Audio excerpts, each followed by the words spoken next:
What's up, everybody? Welcome to another week and another rendition of the the professional wrestling podcast. And it's not just the podcast where I yeah. I was just gonna say the podcast, and I know what it's called. Oh, definitely, every week, at never all once times. mess it up. Every week, not once, not never. And we got some special guests with us here this week. We have Maurice Licorish that way. Folks, where's the lie? Because I only come with the truth. baby, we gotta get a soundboard. That's what I'm saying. The Babyface one is especially on point. Oh, I knew you would like that. Yeah, always. I love a soundboard. Yeah. Don't worry, I won't be obnoxious with it though. No. I insist that you are. Yeah. Benel's been here before, and Benel but our guest, please give him his proper intro. And of course, recently married Benel Germosen. Woo! Mazel tov, Benel. That's literally my accomplishment this year. It is. It's the thing. I got a woman to love me, to say that she will financially get burned by me. That's like Listen, that's my personal dream. Just get a woman to say, yes, I will take on your financial debt. Listen, I hang outside Bergdorf Goodman's all day just waiting for a woman to break her shoe so I can sweep in there and help her out. There's nothing that says love more than getting down on one knee, looking them dead in the eye and saying, I want to hop on your insurance. Yeah. Absolutely. Mm-hmm. It's true love. Thing. Forever. This is a very special year-end edition, folks, because it is 2023 Wrestling Awards. For those staying long-term with this chaotic podcast, Lawson and I are only into what we're into, talk about what we feel like, pretends like whole franchises don't exist, so that's why we brought other people in to balance this out. And I'm very excited because I know Maurice does watch the Graps. I've talked to Benel about wrestling for 10 years, but I've been friends with Maurice for a long time. But we very rarely get to talk about the wrestling. And so I don't know what Maurice is going to bring to this. So I'm very excited to have him on. Oh, I like the unknown. I like a new element in the mix. Yeah. So. And I probably should have asked this before we started recording. Is it okay to use salty language? Yeah, absolutely. It's encouraged. Yes. Yeah. Oh, thank goodness, because I have some words about the list that I have come up with. That is beautiful. No, actually, this is a Mormon podcast. Yeah. Okay. I'm already wearing my special underwear, so that's great. Yeah. I believe that Satan has a hold of you. I believe that 1978 God changed his mind about black people. So we have a bunch of topics here. I was just watching that video yesterday. Really ironic that you brought it up. Into you very quickly. I was watching Andrew Reynolds sing that song from a decade ago. So the 2023 Graps Awards, we got a bunch of categories. So we're gonna dive right into this so everybody gets a chance to get their spicy takes on the thing. And we're gonna start with the main events while we got energy at the top, as I like to do. And with our big A-class awards, I'm going to start it off here with the male wrestler of the year. These are hims who did the graps and the promos and the thingies and the ropes. And to switch it up, well, I don't know. Actually, we didn't discuss this beforehand, but I have 5 picks. Okay, so we're allowed to do multiple because a lot of this was me being like, yeah, because it depends what angle you are going for the year. You know what I mean? Yeah, totally. So, I guess. And this encapsulates the loosey-goosey nature of the show. Truly. There's no rules. I'll take the lead here on this first one. So everybody can get comfortable and I can set a little bit of tone here. So I have 5 picks when it came to these folks, these fellers. Male Wrestler of the Year, my number 5 was a man who took a bit of a backseat this year, ate some losses, but god damn it, I love him, and I could not include him. Hangman Adam Page. Interesting. Okay. Would not have made it on if not for the Swerve feud at the end, but I think between the Swerve feud at the end, the Moxley feud at the beginning of the year, which I loved. It's as if something interrupted his reign. I can't quite remember what it was. His middle of the year, while definitely sparser, he did have, if you really like those big, 10 mans with the Bucks and the Blackpool Comic Club, that, he was in that. He was part of that stuff too. But I couldn't put him any higher than 5. And honestly, he's very replaceable in this spot. I'm not. Like, okay. I would understand him being replaceable in the spot. I mean, he has the second best buckshot lariat. So. Wow! Oh my God, it's a spicy take, Maurice. Very spicy. Told you I'm coming in hot. Oh, you don't even have to do that. Get this. We got it. We got the real one. Number 4, sleeper pick, my man Alex Shelley. That's right. I watched TNA. You love him. I do. You love Alex Shelley. Alex Shelley. Yes, I do. Yes, I do. You know what? This is like the only person. He's not gonna make anyone else's list, so I'm gonna shout him out. God bless you. The TNA World Heavyweight Champion for the second half of this year. Yeah, I can't tell you a single thing that's happening at TNA, so I'm just gonna take your word for it. They're going back to TNA next year, so for better or for worse. Yeah. My third choice, I think, will be controversial to some. I know if Zach sees this, he'll be mad at me, but I don't care. This man was great this year. Also took a bit of a back seat, but I still think it was great. Jonathan Moxley. Good. Ooh. If you really look, he's a workhorse. He's a workhorse. If you really look at his year, he did way more than you might think. Like a big linchpin of that Blackpool Combat Club Elite feud, the Hangman feud, the Orange Cassidy feud. And just consistently putting on good stuff. He's just consistently good. Not to mention that he actually stopped bleeding in every goddamn match. He finally stopped. Well, he's not going to stop forever because his forehead is road mapped. When he went to fight Swerve, I was like, I can't believe there's no blood this week. He has to he's going to do the opposite. We have to wrestle around. Getting hit in the head now, so he doesn't bleed by accident. I think that's actually what it. Okay, yeah. we don't have time, but yeah, a piece of storytelling. Who can imagine this in the next year? There's just a series of competitors who can make John Moxley bleed first. First blood matches. It's more like who. Yeah. Who can get around making John Moxley bleed? Yeah. If you beat him without bleeding, you win a golden ticket into some sort of Money in the Bank scenario. Yeah, I think AEW, instead of having first blood matches, they should do last blood matches, where you lose if you bleed last, because that's the type of company they are. My top 2, I feel like these are definitely the 2 best male wrestlers this year, without a shadow of a doubt. They are way beyond the other 3 that I said. The other 3 are way behind these 2. They're your boys. Yeah, but I don't know. At the end of the day, I wasn't sure which one to put first, but the 2 of them are Will Ospreay and Bryan Danielson. Yeah. Yeah. Who I think an argument. I can accept that argument. I'm gonna put Danielson at number 1 because the man has one eye and he's having matches where people fuck up his eye. He's a psychopath. Yeah, he's a psychopath. He's a legit maniac. Crazy person. He's a crazy what person. A crazy person. He has a wife and a child. Yeah, I'm just gonna come out and say here that Danielson is who I put down for this too. I don't think that's a controversial take. No. He fought those He has a broken arm. Yeah. He had 5-star matches with a broken arm. Literally. They took his eyes. He's on a death march because he has to go be a dad, to which me and Lawson say, fuck them kids. Fuck them kids. It's too late. You don't need to raise them. Yeah. Yeah. You're rich, bro.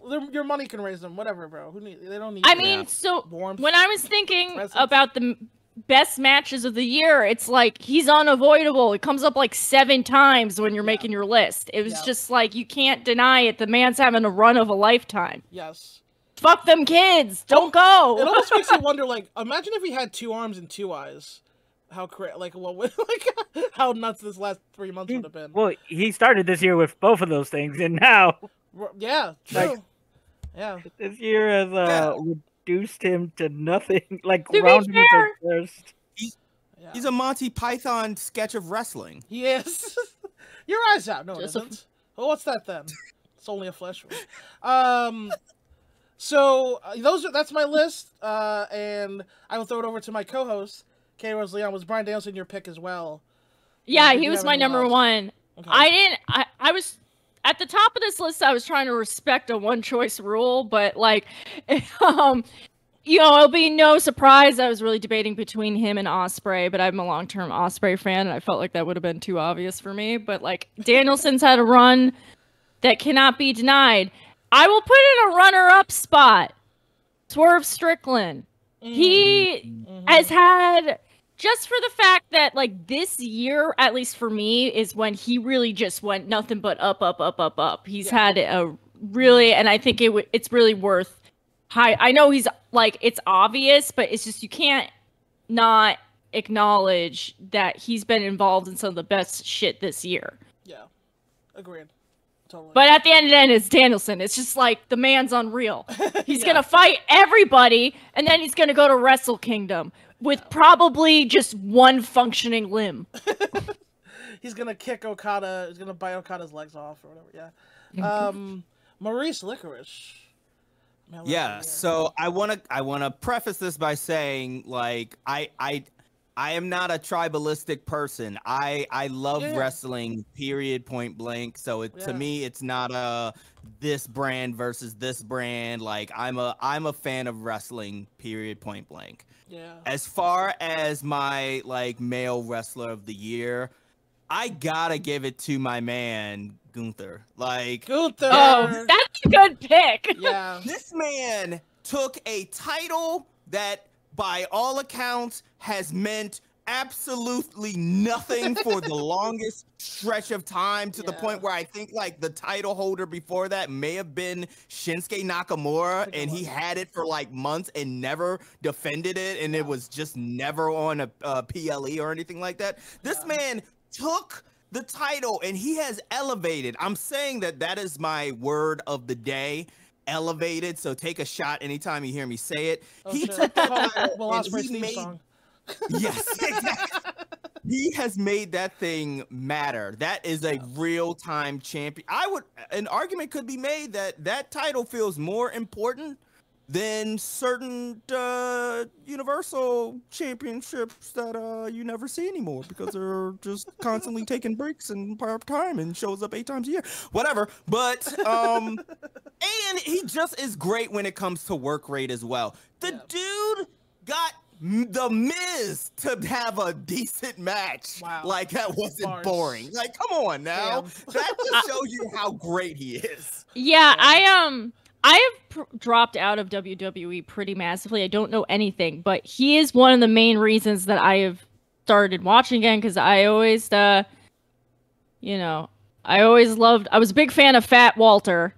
So when I heard that Gunther is having his like reign of a century, I had to tune into some of those matches, and I totally get why you would put him up there, because he is he got me to watch him, and the Io Shirai stable are the only two things that got me to tune back into them. So yeah. Oh, sorry, Maurice. What did you say? No, I was just agreeing. I was just saying yes, yes. That's the one pick you had, right? That is the one pick. If I had to do a runner-up, it would definitely be Swerve Strickland, which I will explain probably in another category. Word. Yeah. I also want to say, and I think listeners know this, that I hate WWE. However, I watched every Gunther IC defense from this year. Because that's how good he is. He's just like one of the best. He's one of the greatest wrestlers of all time. I think it's. Yes, he is. I don't think it's hyperbole to say at this point. And so that brings it to Benel Germosen. Benny. Let's. This could be. I don't know where he's going with this. I have no idea. Yeah, your boy's got no idea. You know how I know? because number 5 is El Hijo del Dr. Wagner Jr. That's how From Noah? That's how you know Wild Boy shit. You're taking the Wild Noah mid-card champion? Yeah, because his fucking his GHC matches are fucking bangers. Like title run of the fucking literally all-timer title run. Nobody's watching and nobody cares. But they put him in the ring with Jack Morris, and he has a banger. They put him in the ring with fucking Masa Kitamiya, banger. They just put him in with big boys and he bangs. It bangs hard. Fucking that's some Noah shit right there. Yeah. So yeah, number 5, Hijo de Dr. Wagner Jr. Word. Number 4, I gotta give it up to my boy Chris Brooks. Chris Brooks. That's my husband. I love him so much.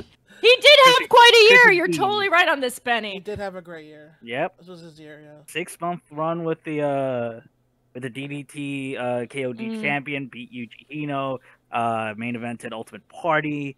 That's our boy. That's our man. That's our guy. That's our chief. Yeah. So, number 4, Chris Brooks. Number 3, Alex Shelley. My man, let's me go. And Lawson are the only people to watch. Yeah, me and Lawson are the only people to watch Impact, and Alex Shelley as a wrestler. I don't think. Okay, people don't. I think as a wrestler, I get to have an appreciation for Alex Shelley because what he fucking does in the ring is incredible. The way he puts together his matches as a wrestler, I'm like, that is all the wrestlers talk about it with like awe and inspiration. It's just like insane how good his matches are, and they're just so simple and well done, but very well presented. He wrestles like people that like Bret Hart think Bret Hart wrestles. That's what Benel said that to me he before, actually and wrestles. That's totally true. I agree with that. He wrestles like Bret Hart. Unlike people who do Bret Hart homages, he actually wrestles like Bret Hart. So, well, I'm gonna start watching his kid now because if hearing you say that, I believe that. I'm a huge Bret Hart stan. You know how people like do Bret Hart spots as homages? Certain people we won't have to name yet, but Alex Shelley wrestles like Bret Hart because he does fucking psychology and everything goes his matches just make sense when you watch them. Like he tells a fucking story. I will put up his Jonathan Gresham match from like 3 weeks ago, and there's a part of the match where fucking Jonathan Gresham just stops Alex Shelley in the leg because he's been working the leg the entire. Yeah, and then Shelley, it's a chop kicks off him in the arm. Yeah, he's stretching him out. Yeah, yeah. I love that shit. He is absolutely being like a wrestler's wrestler, and it's unfortunate to me that's not happening in front of more eyes. Yeah, he's just no one's doing it like he is right now. But anyway. No. Number 2 is Bryan Danielson. As for all the reasons stated, because the motherfucker is falling apart. His wife told him to quit, and he's like, "Fuck you! I'm gonna die in this ring." Let's hope not. Well, he wrestles like he's gonna die in his ring. Yeah. Like that's like, oh, my Odyssey's done. I'm like, Useless didn't die at the end of the Odyssey. He just like went back home. He went back to his wife. Yeah, he went back to his wife, bro. He doesn't die in the end. Yeah, bro. Yeah. There's no reason for you to die. He does kill all his wife's shooters though, which is kind of fucked up, but whatever. Yeah. That's the angle, brother. Yeah. And number 1 is Orange Cassidy, the best fucking wrestler of the year. All-timer run. I have Orange Cassidy on other spots on this list. You can't deny the man. Yeah. Me too. Absolutely. Absolutely all-timer run. I don't think the people that don't like Orange Cassidy don't watch wrestling. I think that's pretty much we've all established that. Right?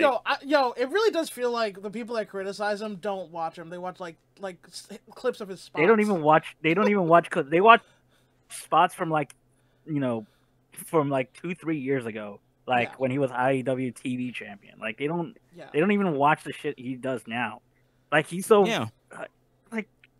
it's basically that's the fastest way to let us know that your opinion doesn't matter. If you like, yeah. Oh, Orange Cassidy's just a gimmick wrestler. No, that's good to know. It's good to know. I don't have to listen. You don't watch him. Dope. You literally haven't seen him wrestle because the secret is he's a phenomenal wrestler who happened to have a very silly gimmick. Yes. Minoru Suzuki, Tanahashi, they all love him. Okada, all have requested to work with him. Yes. Chris Jericho. Jon Moxley requested to work with him. Chris Jericho. All the top stars keep requesting to work. If Will Ospreay is requesting to work you, if it happens consistently, you know how to work. What is this nonsense? What is this insanity that people are on? Yeah. I mean, it's some even Chris Jericho. Well, no, he just attaches himself to. Okay, but he did it 2 years ago. To be fair, he did it 2 years ago before people cared. He did it before. He did it before it was cool. Well, in the middle of it being cool. Okay.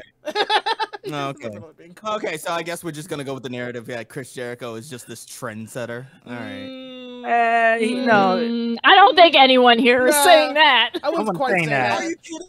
I wouldn't quite say that. Are you seriously gonna sit here and not tell me that his little leather jacket with the spikes and that little hat that he wears isn't the setting trend for all the new wrestlers? The Painmaker? Y2J the Painmaker?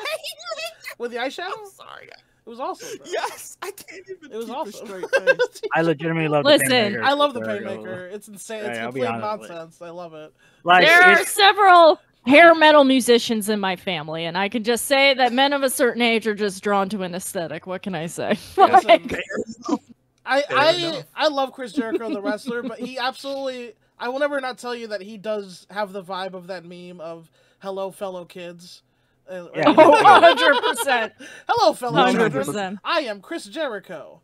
I will do a Young Bucks match. But no, yeah, Benel, that I completely agree about Orange Cassidy. One of the best storytellers in wrestling this year, I think. Yeah, for sure. Absolutely. So that's my 5. Beautiful for this year. And with that, we can move on to my the second category I posted here. So. This might be a little confusing, but I think it's easy enough to understand. I titled this female and/or they/them wrestler of the year. So this category can include... And it's not non-binary people's fault that wrestling is kind of like you can be a like a cis man, or you're in the women's division. We acknowledge that that's fucked up, but that's just like how mainstream wrestling is currently functioning. I don't think there were enough to have a separate category for, but I wanted to be inclusive. But we dream of a world where everyone gets their own category. Yeah. But we're just working within the societal we're trapped in the machine, man. Yeah, it's not a perfect thing, but I feel like it was the most economical way to do the categories. So, yeah. So what you know what, I went first, but last time, so we're gonna ping pong this back around. Benel, would you like to go first for the? Yeah, I'd like to go first. Lady Wrestlers of the Year. We'll snake it. Okay, Lady Wrestler of the Year, number 5. I have to name this person, or they will beat me up. Masha Slamovich. We have to say she did train you, so this is. Yeah, I have to say this, or she will kick the shit out of me. She's very sweet. She's a very nice lady. She's also great, though. So she's legitimately great. Yeah, legitimately one of the best wrestlers working right now, as evidenced by the fact that she is never in New York. And is always traveling and is always training and is literally one of the best wrestlers alive. We said this before 1,000 times. Let's move on. Masha's great. Let's go, coach.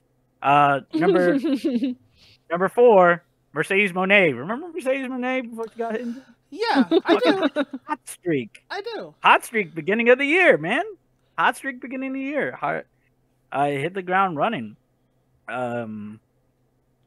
Yeah, sold out the fucking New Japan show. Yeah, the LA. What was it?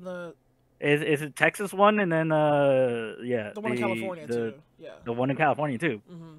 Fucking merch mover, ticket mover, literal needle mover. In case anybody's wondering, actual needle mover. An actual Actual move the needle. For the record, for people like to throw that. And legitimate gonna be when she gets back to fighting condition. Whoever gets her is gonna make a lot of money. That's true. That is facts. Whoever she goes with is gonna make a lot of money. Number 3, Toni Storm. Who fucking let this WWE character into this AEW locker room? Toni Storm in RJ City? Yeah. Yeah, fucking RJ City. No, you RJ. I can smell you all over this RJ City. Yeah. Oh, please. RJ wants to be a gay Jewish man from New York so bad, and I can smell anything he touches from a mile away. That motherfucker's the Blaine Capatch of wrestling. He cut. So specific, yeah. Yeah, so yeah, fucking Tony's been killing it with just character work. Doesn't have to do anything. See, she was like one of the best workhorses for a while, like one of the top stars, and like the fact that she could come up with this character that everyone's just like, I love this insane bullshit. And also it proves that if you introduce non-wrestling shit into wrestling fans will love buy it. Because they've never seen it before, because wrestling fans don't watch actual media. Yo.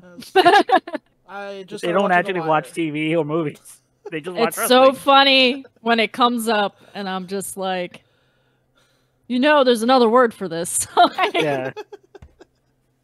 Her character is literally a character from a specific movie. It's not even a character from, like, it's not a trope. It's literally from a specific movie that wrestling fans don't. It's the picture that got small. Yeah. Number 2 is Willow Nightingale. Once again, first half of the year. I love Willow. Another one of my trainers briefly, Willow Nightingale. Widow's great, and we can't wait till she wins the title. Basically. Fucking book it, Tony. Book it. Yeah. Stop. Chop, Tony. Look, Tony. As much as I like, tiny white women, that are on the Whoa, and Japanese women. Wait. As much as I like tiny Japanese and white women, can we get a broad-shouldered black girl in there to kick the shit out of people? People love her too. She's so over. Just book it. Here's the thing about Willow: she's never not been over. She's been over since day I know one. people that know her when she first started. That is true. At no point. She was great. Over from like NYWC, he's been over. Yep. She's never not been over. She's been over since COVID. She's been like since the over even before COVID when she was working local New York show. Yeah, it's true. I just meant in AEW context, as they were back in Florida. Literally, I went back and watched her show up at one of those Florida empty arena things, and Anyway, you're right. Sorry to cut you off. She's over shit, bro. Just give her a title already. Fucking A. Give her a title already. Just give her a title already. Do what every New York indie did and give her a title already. Jesus. Yeah. And finally, Athena, who's having an all-timer. Yeah. On ROH.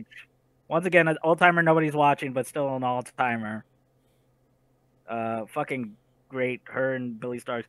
Just her being hilarious, and then she does this thing where she can be super entertaining, and then when a match starts, she just beats the piss out of whoever's in the ring with her. Yes. And it works.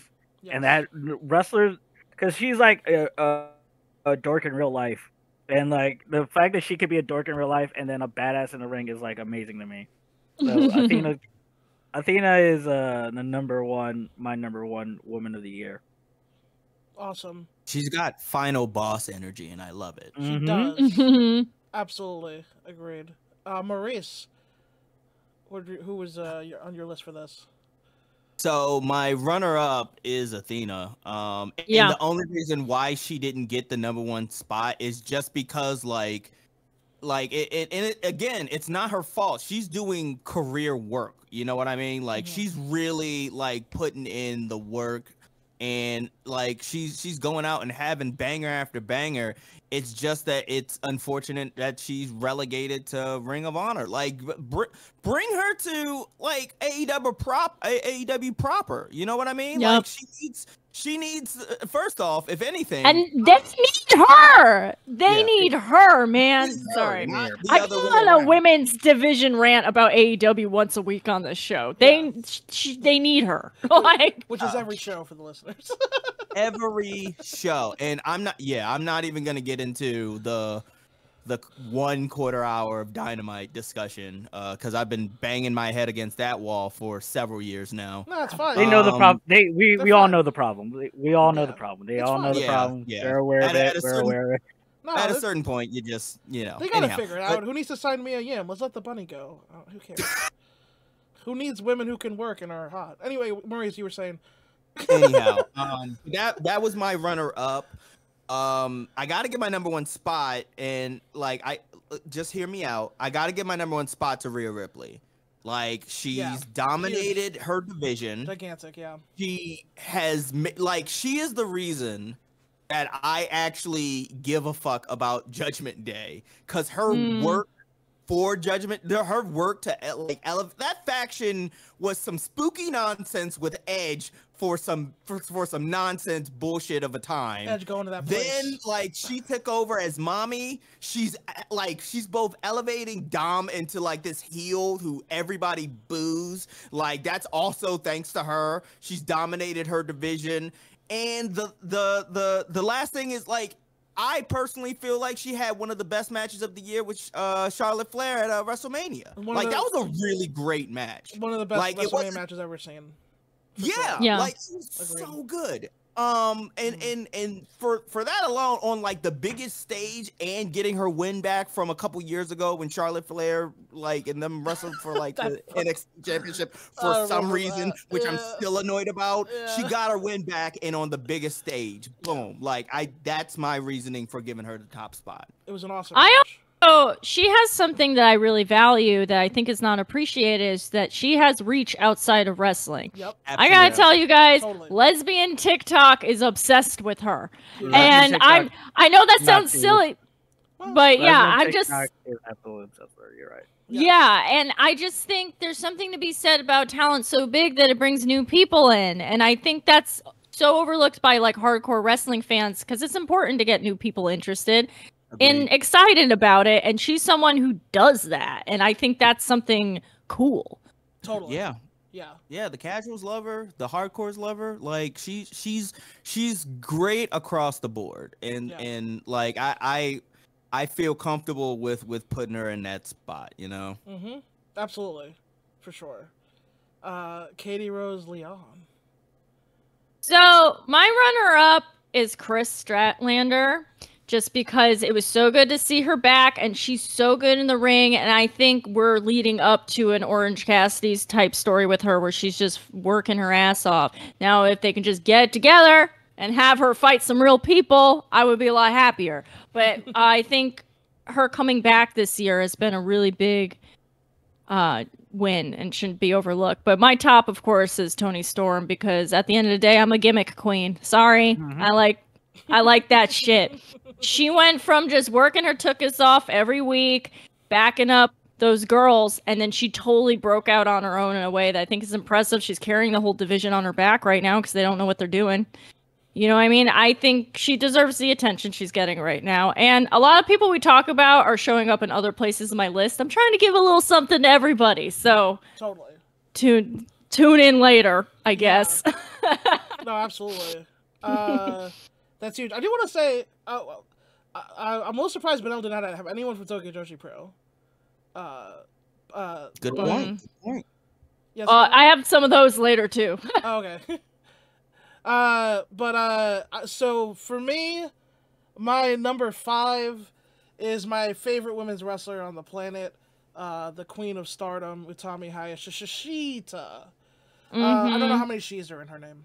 There's like a million. There's a lot of she's. Anyway, I love her. She's like 25. I think if you brought her into AEW, she would be like Lady Konosuke Takeshita, except more, because Takeshita is a man, and AEW has good men, What they need is more good women. And yes. I'm not saying that I want AEW to poach Utami from Stardom or whatever. I'm just saying that if she did show up, everyone would be like, who the hell is this chick? She's like amazing. Because she is fantastic and still very young. And she's just got all. She's got the personality. She can wrestle. And all that jazz. And so she's my number 5. My number 4, also from Stardom, Julia. That's right. Julia. Oh, Julia is on my list too. Julia's always on my list. 9/11, never forget Julia, and yet here I did.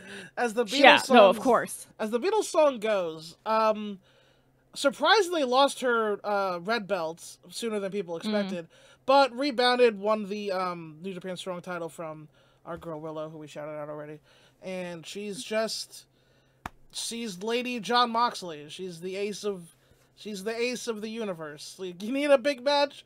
Call Julia. Everybody wants her. They all want to bring her in to work everywhere.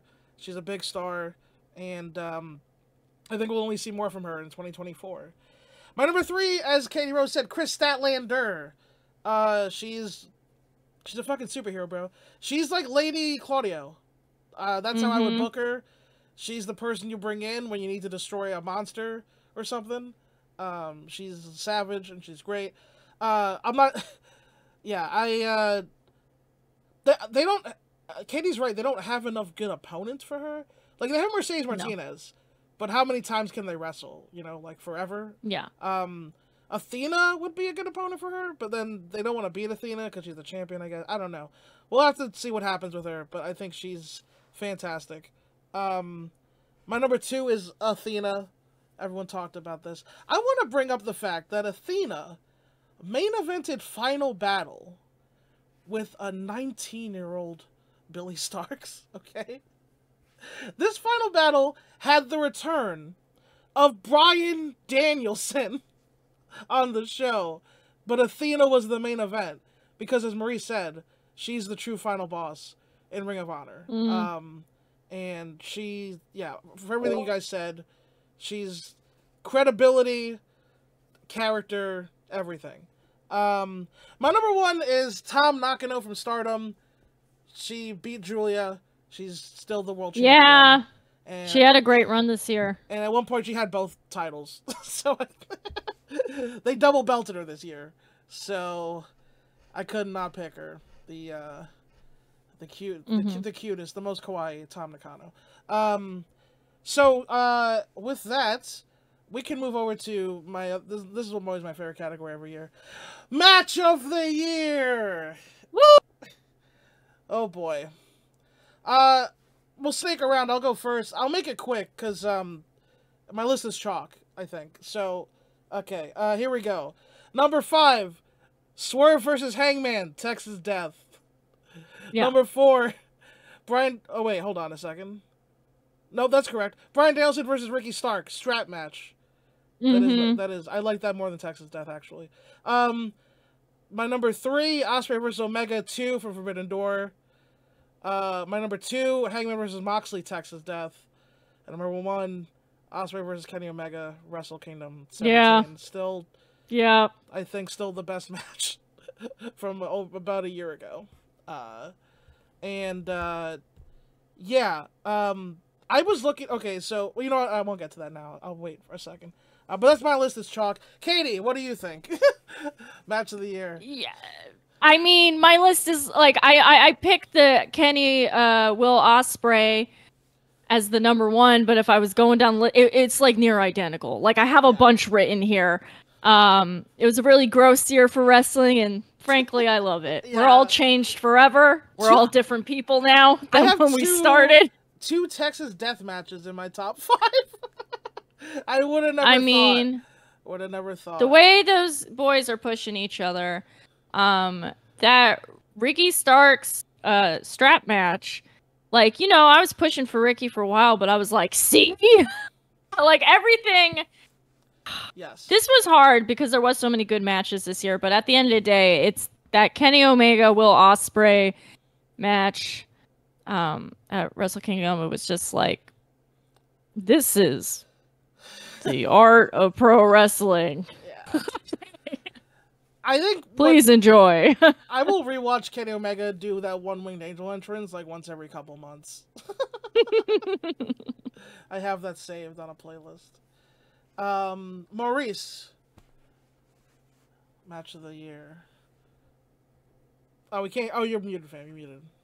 Oh, okay. Sorry. Anyhow, no. Objectively, you are right that Ospreay Omega is like the best match of the year. But I got like the thing is I didn't see it live. I only saw it like after the fact, and like it chef's kiss. But as far as like my runner-up that I did actually see, it was come on, Hangman and Swerve. Like the dude drank blood. Like that's all you need to know. It was disgusting and visceral, and I felt it and I cringed. It's not very often that I cringe at a match. You know what I mean? Yeah. Like I said, we're all different people now. Like we didn't know that was something we were ever gonna see. It changed the biology of my person. Like but like for me, the best match, and it's one that I feel like gets overlooked a lot, but it was really, really good and very, very brutal. I'm going with WrestleMania. I'm going with Sheamus, Gunther, and Drew McIntyre. That shit was brutal as hell. He power bombs a man onto another man. Yeah, like that was crazy. They're gigantic. The perfect wrestler. Like he is. He's perfection. Like when you go to like when you play a game and you go to create a character mode, like he's not even an option. He's unlocked. He's DLC to my mind. Like you have to buy an expansion pack for the expansion pack and even then you have to pony up $20 more just to unlock him as a boss, and then you don't even get to unlock him until you beat him on extremely hard mode. That's how much of a perfect wrestler he is. Like, and that match was it was brutal. I was watching it with my lady partner, and she like cringed a few times. And again, this is like it's a WWE match, and she's cringing. So like I was just like, that's Gunther, baby. I feel like Gunther is like the most agreed upon great wrestler we have. Maybe except for maybe Bryan Danielson, I guess. But oh yeah, of course. but maybe except for him, Gunther's like if someone's like, I can't imagine someone being like, I don't think Gunther's that great. Like, I can because people are so mad that he shit on Ultimate Warrior. So like whack people are mad about that. Wait, I didn't know he did that. Second, go off King. I like him more now. That's what I'm saying.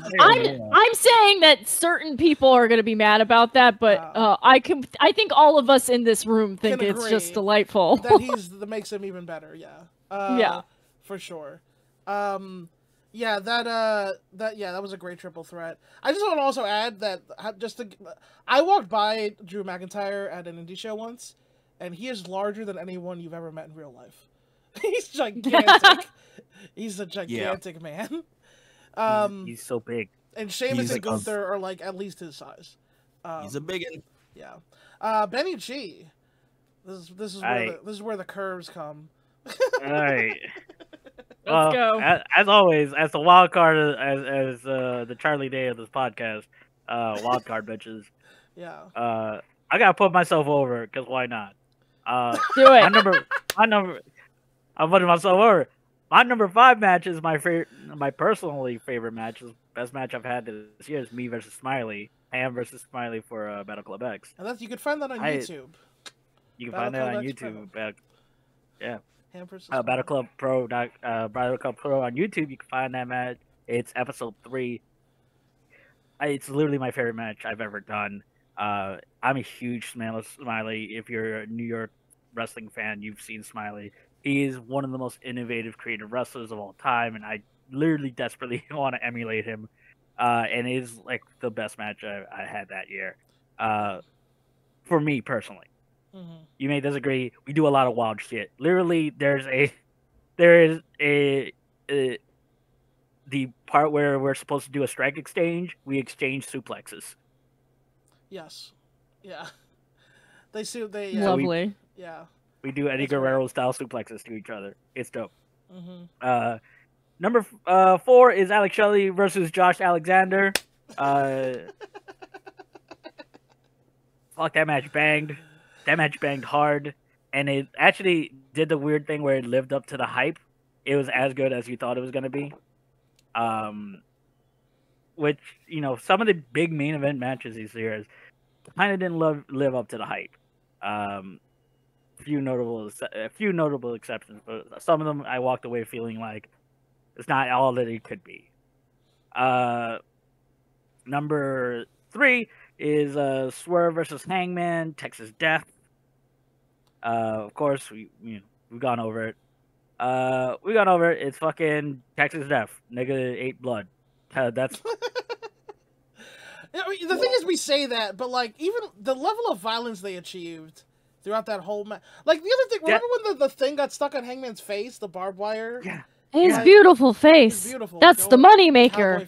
And he sacrificed it for wrestling. Yeah. Deathmatch, like, there are deathmatch workers right now, like, they couldn't get half of that reaction from the crowd. Yeah. And they get hit with all sorts of shit all the time. And at most, they get an ooh. That crowd bought into everything that was happening because those guys gave it everything he had, and it was a death match that had stakes and logic behind it, which is you'll always get more than just regular hitting a guy with a light tube, as fun as that is. Two great wrestlers have a great match, and it just so happens to be a death match. News at 10. Two great wrestlers have a great match. News at 10.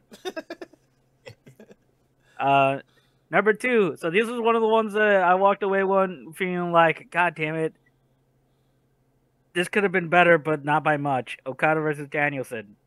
Yes. Oh, okay. Yeah. Interesting.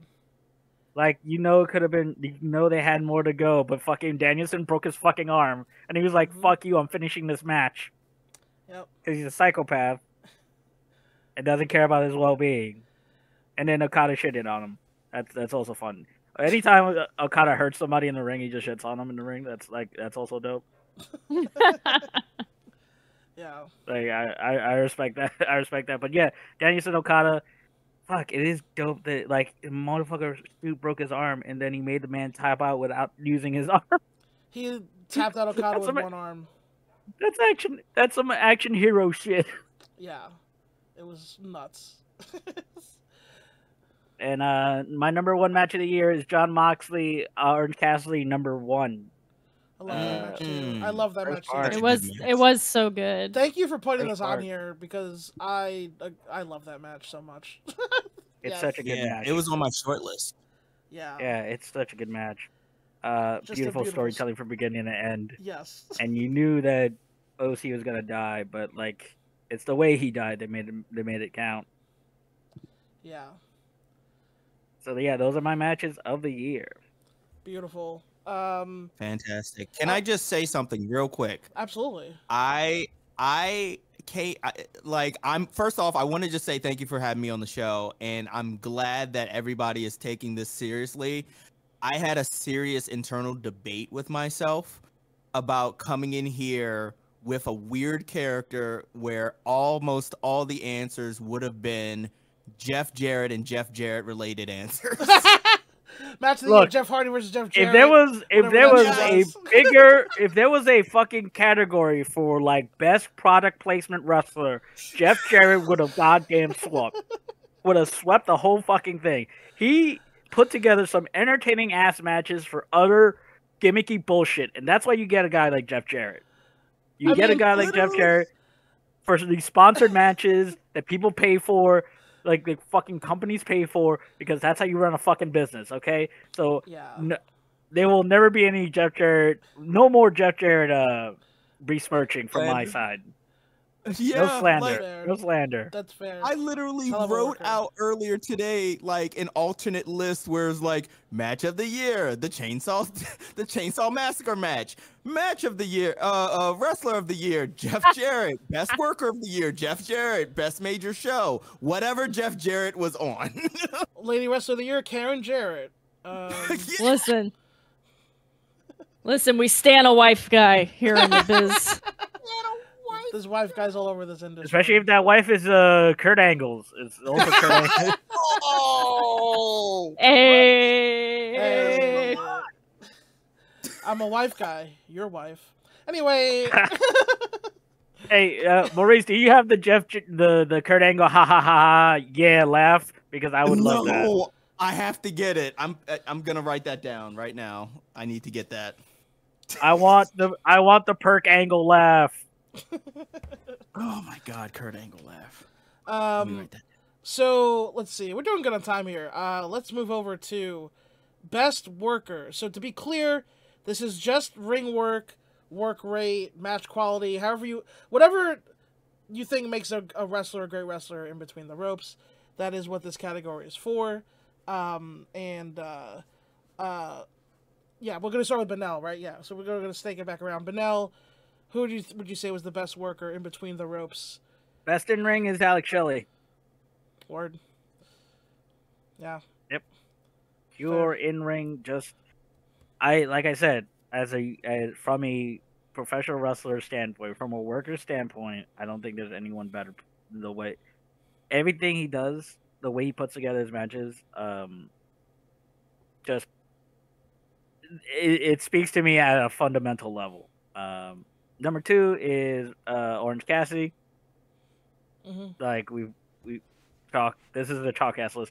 Bryan Danielson's number 3. Number 4 is Jon Moxley. I don't think Moxley's considered chalk this year. No. I don't think this year? Chalk. People fucking forget. Motherfucker's Tanahashi. Okay. Bro, like, a lot of people don't like when Moxley does, man. I'm just saying. Bro, how? I'm just saying. That's the thing I don't understand. That's the thing I don't understand. You're among friends, Benel, but out in the wild, people are mad about him. The man is literally Tanahashi, except he doesn't do the high fly flow. He took his entire essence. Yeah, he wrestles like a true wrestling ace now. Yeah, he wrestles like fucking. He's carrying the company because he is. It's also, I think part of it's because he's a brawler. And he's not like a clean wrestler like Tanahashi. Like is a clean wrestler. No, he's not. He's a brawler comes out from the crowd guy, and so people are like, he's a drunk wrestler or whatever. But again, not paying attention. The man has a lot to offer. And a worker of the year.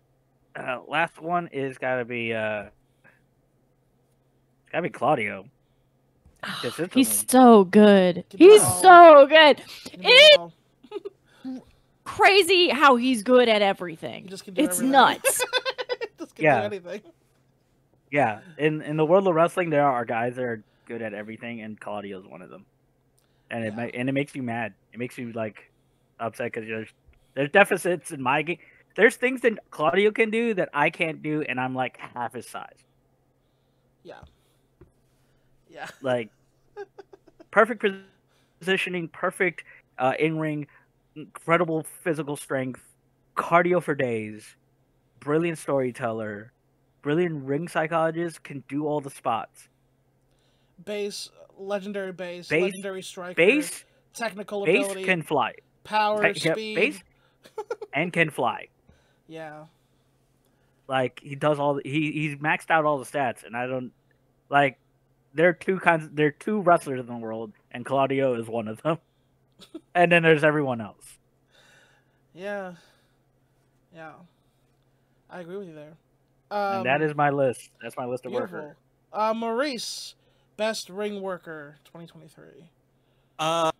Honestly, when this category came up, I had to give it to Orange Cassidy. I just had to, because who else this year went on? I said it before, and I'll say it again. Elevation. and not Elevation Dark. I'm talking about actual elevating of a title on a show that is littered with like 30 goddamn titles. He elevated a title through the dude had 30 matches this year for that championship. Yeah, like of all, like in each one he told a really great story through his in-ring work. Like of just like pushing himself and push. He cares now. Like the story of him caring is such a great fucking story to the point where he's pushing his body to the limit, goes up against Jon Moxley, pushes himself even further, loses it, still ends up getting the title back. Like the dude worked his ass off this year. 30 fucking matches this year defending that championship. Yeah. I looked it up on online. Like, and I counted because they on the website I went to, for some dumb reason they didn't have 2023 yet as a thing, so I had to just work backwards and just count them all individually.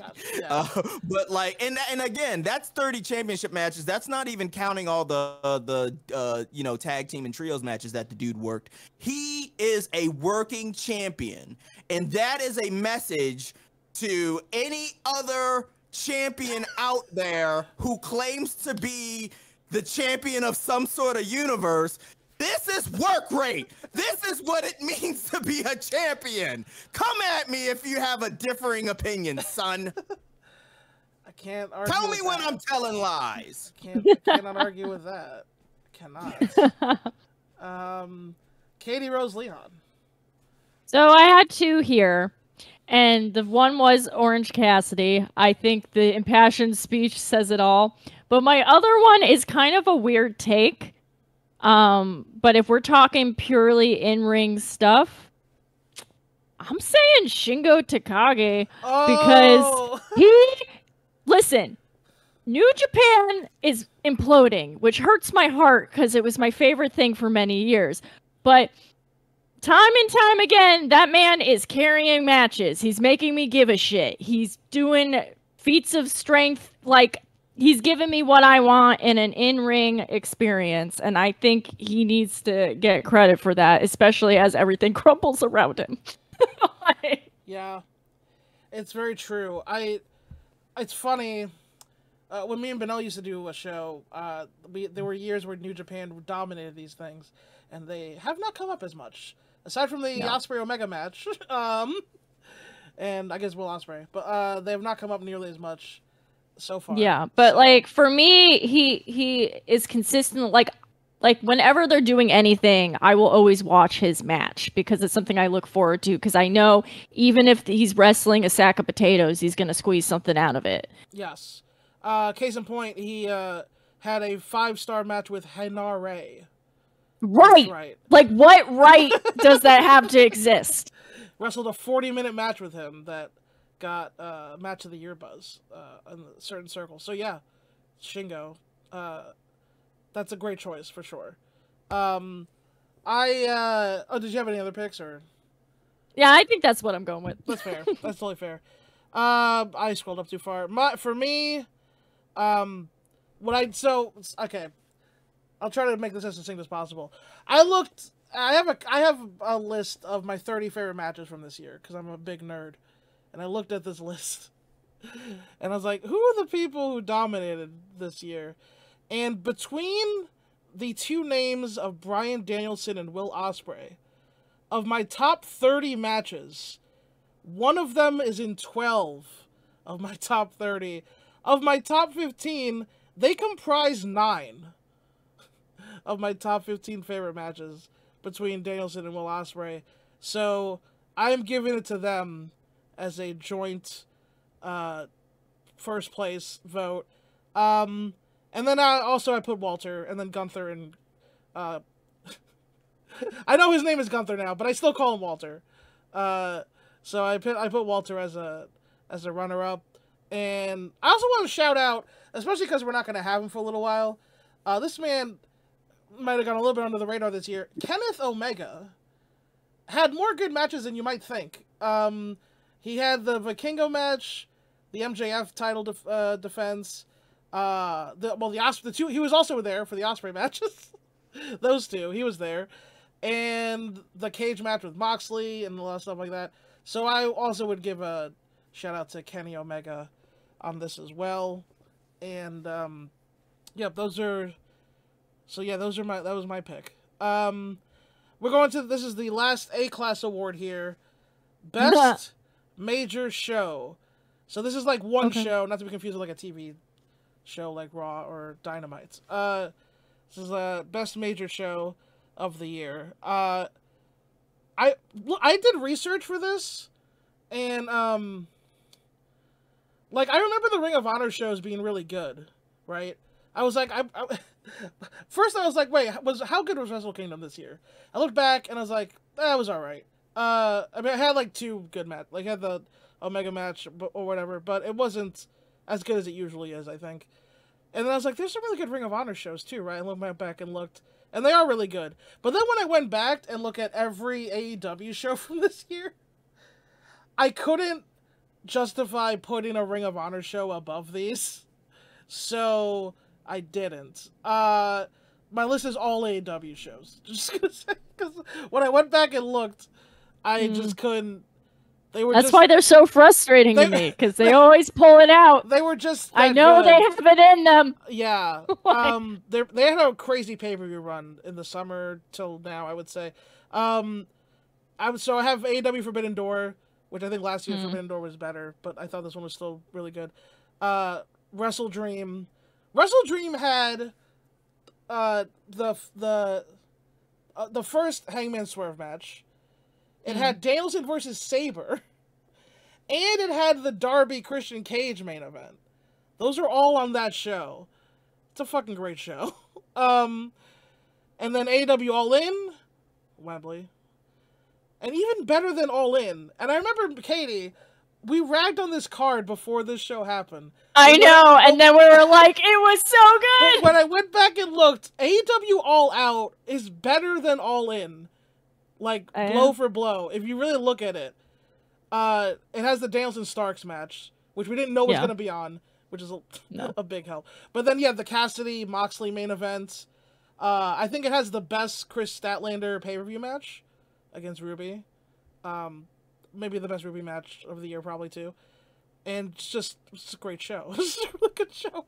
And there's less bad on that one, too. And my number 1 is AEW Revolution. I think the 1-2 punch of Moxley versus Hangman Texas Death, which is my favorite match of the year. I think the Ospreay Omega match was better, but my favorite match this year was the Moxley Hangman thing. That and the MJF Danielson Iron Man match, that's just an unbeatable 1-2. I just think that like, I don't think you can beat those two on a show. So that was my list.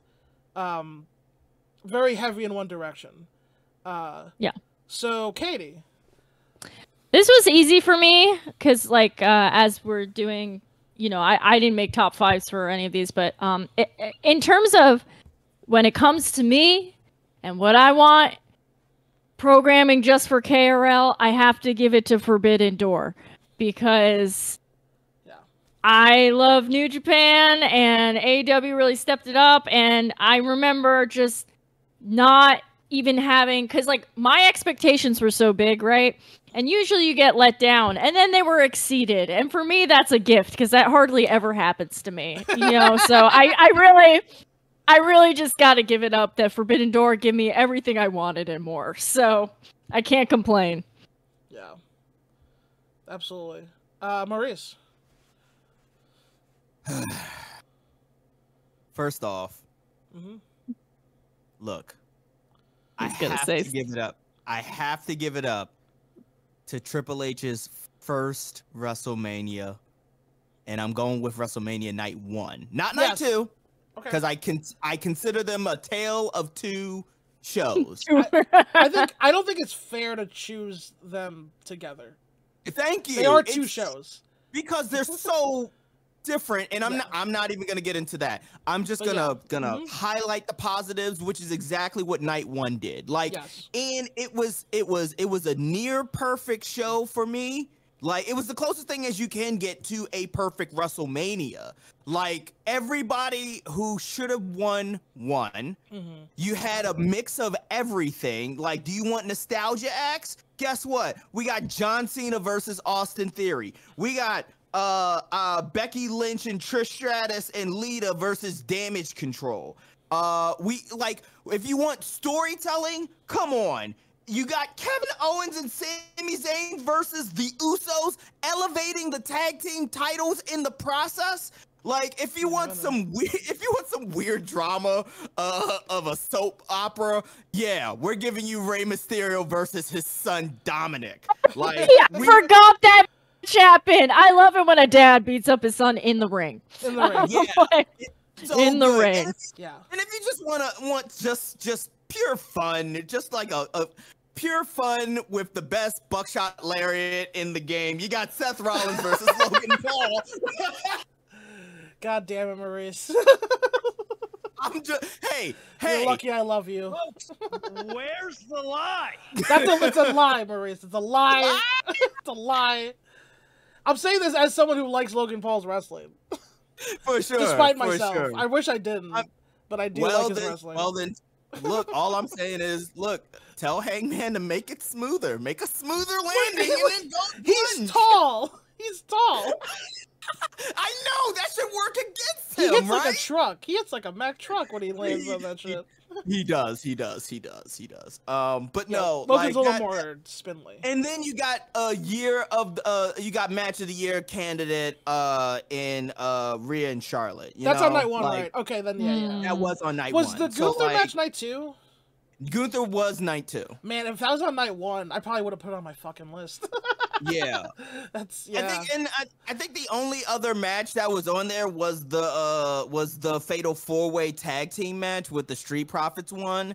Okay. And even that was fun. That was a fun showcase of tag team wrestling. Like I said, it was a near perfect show. Like 95% in my book. Like, it's one of the best WrestleManias of all time. For sure. Period. Point blank. Yeah. So that goes as far as like my show of the year. And then if I had to do a runner up, it was All Out that took place in London, right? Oh, All In was Wembley. All In was Wembley. Oh yeah, All In was Wembley. My apologies. Chicago. It's very confusing. They have very similar names. Don't worry about it. It's very. My runner-up has to be All In. Just one for the historic nature of the show. The atmosphere. But also 2 because knock knock knock, real glass, Cry Me a River. Yes. My hero, hated that Boy, spot. Jack Perry. Hated that spot. Oh, it's a dumb idea. Don't use real glass, kids. But I hated it so much. If there's an asshole at your work, trigger them and make them leave.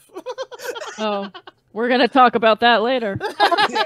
Oh, I have thoughts too. If I was running AEW, I would bring back Jungle Perry and make him the champion. Anyway, so good thing I'm not running it. Yes. Oh, I wanted to say, Maurice. Again, credit where credit's due. As someone who doesn't like WWE, sure, WrestleMania was great. It was a great show. Both nights were the night 2 was also great. Had the Gunther match. It was one of the more watchable WrestleManias I've experienced in my adult life. Yeah, no, Hunter. Listen, Hunter ain't perfect. I'm not gonna give him all the roses, but it's way better than Vince. Right. Oh, at least for stuff like this, like with stuff like this, for sure. Absolutely, but I do have to give it to night 1 over night 2. I would agree. Yeah, based on what you said. Because the only thing I'll say about night 2 is just like, what is it with that family and blowing out quads? Like, is that when that happened? Oh my god, that was amazing. They all do it. All of Maybe it's genetic. Maybe it's genetic. I'm sorry, but this moment is too funny. I have to do a quick tangent for if you didn't see this moment. Literally, they bring in Shane. So Snoop Dogg does this host thing, whatever. They bring out Shane O'Mac. He's back, baby. Money, money, dollar, dollar. Everyone's favorite fucking 1%. Death Wish Dad. And literally, he's gonna have a match with The Miz, right? That's the whole gimmick here, because The Miz is always in the middle of these. And Michael Cole on commentary, like the bell rings. We're like 30 seconds into this. Shane botches a spot. Then Michael Cole goes, he's still got it. In the middle of him saying that sentence, and you can watch this, he literally says, he's still, and by the time he says got it, Shane has blown out his quads. He literally, he was in the middle of blowing out his leg when Michael Cole started that sentence. By the end, his leg is blown out. He literally fucked himself up, which led to Snoop Dogg doing the people's elbow, which the ref told him to do, called it audible. Yes. But the moment right before he does the rock bottom, like Shane does a jump, blows out his quads. Yes. Snoop Dogg looks down at him and he literally says, "What you doing, man?" He does. He's like, "You all right? You good? You all right, man? You good, fam?" And then I think it was the lady ref I think it was one of the lady refs. Like goes to Snoop Dogg's like people's elbow, people's elbow, people's elbow, and it's just like, and then you got Snoop does the fucking people's elbow on the Miz and pins him. And Steve, okay, and yes, so, Benel, yes. Sorry, yes. As a person who has been in this situation before, ace work from fucking Snoop Dogg. Really? It was! Checked it. Checked in. It was. Checked in. MVP. Saw that shit was happening, got the directions from the ref, went right into the spot, went for it to go home. Didn't fuck around, didn't get his shine, didn't look like a deer in headlights. God bless him. We need more Snoop Dogs out in the independent wrestling. And Snoop Dogg, come down and wrestle for me. Get me Grandia this 2024. Snoop Dogg recovered from that situation better than Gravity. Like he's sorry, like honestly, that was gonna be my joke. Is I was just gonna say Gravity for everything. So sorry, Bandito, your brother needs some more work. Snoop Dogg with the second best people's elbow in the game. Yeah. Sure. Yeah. All right. Yeah, sure. Yeah. Yeah. I'm not gonna argue that. Benel and Germosen, best major show. All right. As always, wild card bitches. I'm gonna start from the bottom up. TJPW 10th anniversary show, Yuka Sakasaki's graduation show. Y'all ready to cry? Because I'm gonna cry. Oh yeah. I'll cry all over this house. Yeah. You kidding me? Wife's gonna get worried. Be like, why are you crying? And I'm like, because Yuka Sakazaki is moving to America. And she's like, all right, can you just throw out the garbage though? It's hard to explain. It's hard to explain. I cried, you cried, we cried throughout the show. Cried from the beginning of the show, cried from the end of the show. Everybody cried. We all felt it. And you know what? God bless Yuka. Excited to see you job out to fucking Soraya in a few months. Don't you put that hex on her? Oh God! Don't you dare! That is on me, Ricky Bobby. Don't you dare put that hex on her. Want to cry for completely different reasons. CJPW Hyper Missile produced show Hype. This show involves time travel. Go watch it. I love her. I'm so glad. I didn't put this in my list per se, but like I love Hyper. I'm so glad you brought her up. She's so good. Yeah. The show is based on Everything Everywhere at Once. Wait, what? Yes. The show is based on Everything Everywhere at Once. Why did you not tell me about this sooner, Benel? I thought we were fucking friends, bro. Brother. You wait till now? Brother, it's a 3-match show. The last match is 6 matches, and it's about alternate dimensions. Word.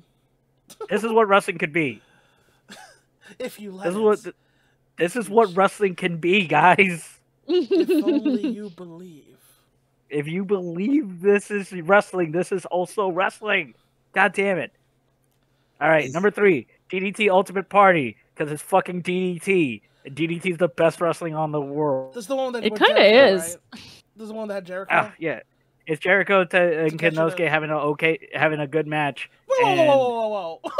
It was a really good match. It was. I'm trying to take away. Takeshita was in it.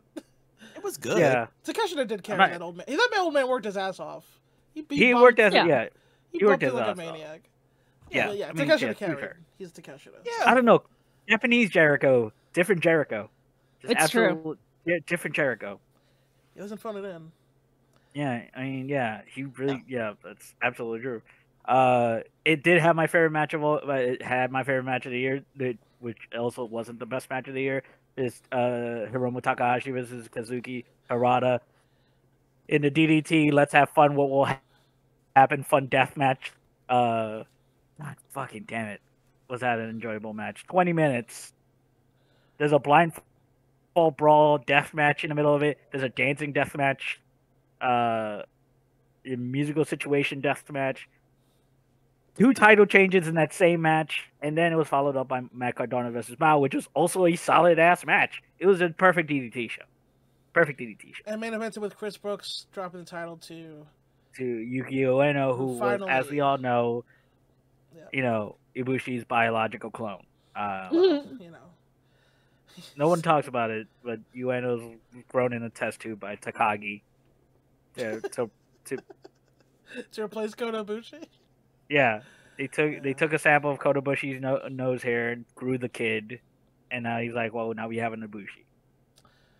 So now we permanently have an Ibushi here. You could do a lot worse. Number 2 is AEW All In London. I enjoyed the show. Yeah, good show. And AEW All Out. That's my top one. They were the same week. Oh, wow. Same week. That's so crazy. And people were doubting All Out after AEW. Yes, yeah, we were actively doubting it. And I was like, guys. I did too. Guys, stop fucking doubting AEW. Whenever they feel like people are doubting them, they come up. That's when they turn it out. That's when they turn it the fuck out. You could say that's when they go all out. All out. Yeah. Well, yes. I'll never forget a friend of mine who will remain nameless because I don't want to drag him, but we watch wrestling a lot, and I was explaining, I'm like, going into All Out, I'm like, Orange Cassidy's the main character now. He's got to carry, because MJF, he's a new babyface, but Orange Cassidy's the main character now. My friend was like, I don't know, man, I don't think he can cut a promo. And then he cut that legendary promo. Remember that go-home promo? Yeah. He literally talked everyone into the building. Yeah. So Orange Cassidy, I don't have any catchphrases. Yep. And I don't have a catchphrase. Beautiful. We got some time here, and we got a little bit of more categories. These are the B class awards. So so Benel will start off here. Let's start off with Best Talker. Yeah. Who cut the best promos? 2023. Benny G. Who would you say? Consistently and always above average, Ricky Starks. Yes. Big time Ricky fan. Yep. Absolutely. Big fan. Agreed. Maurice. It's a tie for me between MJF and Swerve. Dude, MJF is always like, no matter what you give him, whatever. And this was a great year for him because he literally became our scumbag. How do you take someone who is literally throwback 80s style heel and do the impossible and turn him babyface with all of these fiery promos? I say that if wrestling was just promos, he would be the best wrestler. Like, because he can cut this man can cut a promo about anything. But Swerve cut a promo to a baby. Yes, he did. Yes, he did. If you even remove all the other cool ass elements of this black man breaking into this Virginia house and shitting on this artwork and going in there and just hovering over the crib, cutting a promo. I don't give a fuck if you didn't see that baby. In my mind, that baby was there and just staring and being like in awe of the fact that this dude is oozing charisma. And here's a t-shirt. That man can cut a promo, and it's just uphill from here for Swerve. Hell yeah. Belt him up. Make him the champ. Make him the champ. Yep. Katie Rose. He should be champ. Leon. Well, as we're covering, for me, these lists are always my personal favorite things. Yeah. Not necessarily where the best. And when it comes down to it, I love hearing Eddie Kingston go off all day, any day. He's always acts like he didn't know he was supposed to be there. He's always acting like he's got somewhere else to be. And yet then he just spits like, he did 2 promos in the same show that were both the best promos. Like, I don't understand this man. I can watch him talk all day. If I miss the show, I just go on his Instagram and see what he's popping off about it. I love just his, like, he seems like he doesn't know why he's there, even though he has every belt. Like, it's just so good. I can watch Eddie go off constantly. I agree. Now, I get why other people might not agree with me on this, but when it comes to my personal entertainment, this is what I want to see. Yeah, no, I completely agree with you there. So yeah, I had Eddie Kingston as well, and as Katie pointed out, I love Eddie's, like, oh, I don't want to do a promo even though I'm the best at promos during the Continental Classic gimmick. It's fucking hilarious to me. I also put MJF, and my number one has not come up yet. It is the man who oozes credibility, and if I was booking this company, would be the next champion of the world, Samoa Joe! Oh, Samoa Joe! Yes! Samoa He was Joe. my runner-up, Yeah. for sure. Because, like, he's just a legend. I just feel like it's implied that he's always number one forever. But like, yeah, it's implied. It's like the Bryan Danielson Award. It's the Samoa Joe Award. Yeah. So, Eddie Kingston has, like, that, like, you know, like, heart on his sleeve, real dude from the streets thing. MJF has, like, I'm a young punk with no respect. He ripped off me and Benel's gimmick. No, I'm a young punk from Long Island, a rich kid, 1%er, snob thing. Samoa Joe is just like, I'm gonna fuck you up. Yeah, Samoa Joe is like, I will eat your family. I will take things from you with my bare hands. And I'm Samoa like, yes, you will, Joe, sir. Yes, you will. Samoa Joe is that, he's that Simpsons meme of the, like, even though he talks, he's that Simpson meme of, like, that one episode where, like, the gangs, the Yakuza was fighting the Mafia, and Helmer's like, but what about that one guy over there? He's not doing anything! I don't him. Like, the way that he talks with such menace is so, like, it's chef's kiss. And he doesn't have to try, like, so, okay, so, like, someone like Moxley, who I do like, but someone like Moxley, who I do think is a good talker, sometimes it feels like his, like, he has to, like, force it a little bit. He has to, like, turn it up a little bit to 11 sometimes. Samoa Joe does not have to yell, doesn't have to shout, doesn't have to raise his voice to convey his menacing intent to you. Like, he just has to, he can stay as calm as possible, and you will shit your pants, because it's gonna, you're fucked. This is an anime reference, but in JoJo's Bizarre Adventures, there's this onomatopoeia of just the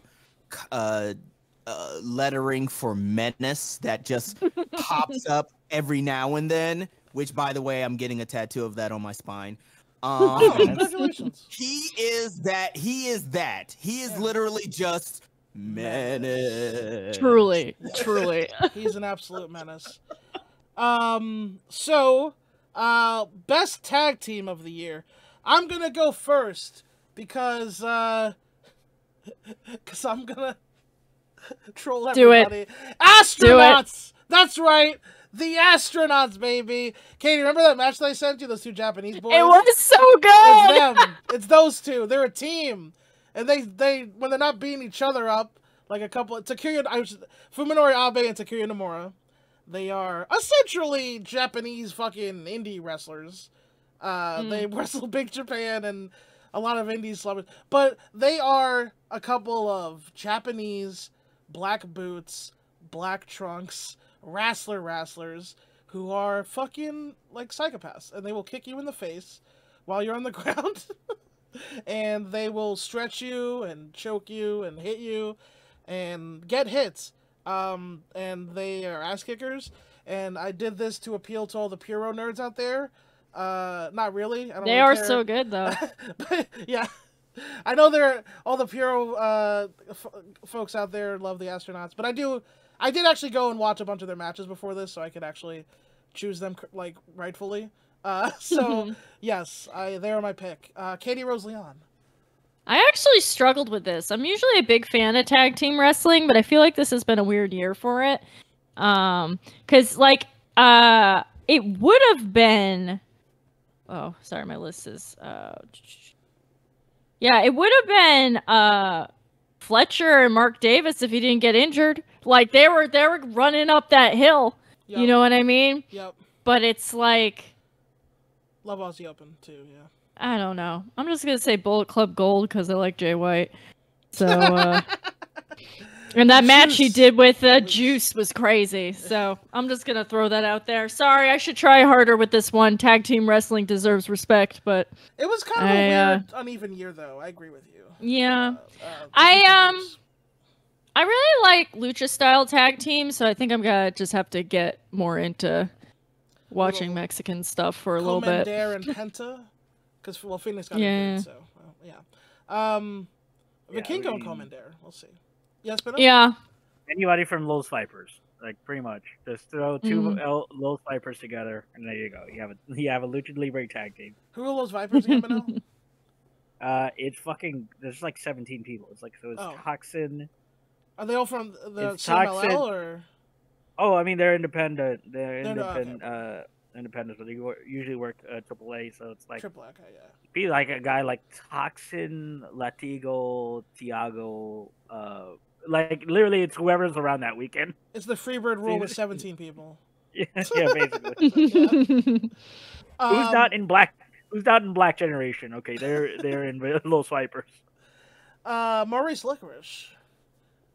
I gotta be. So it's a tie. It's a tie because like it's going to both the Brochachos, MJF, and Adam Cole. Oh. And KO and Sami Zayn. The other Brochachos. Oh. I think you're I love that they're friends again. Canadian Brochachos. I think you're right that this year was like a little like weird when it came to tag team wrestling, but the first half of this year was just dominating with tag teams, and I'm a big story person.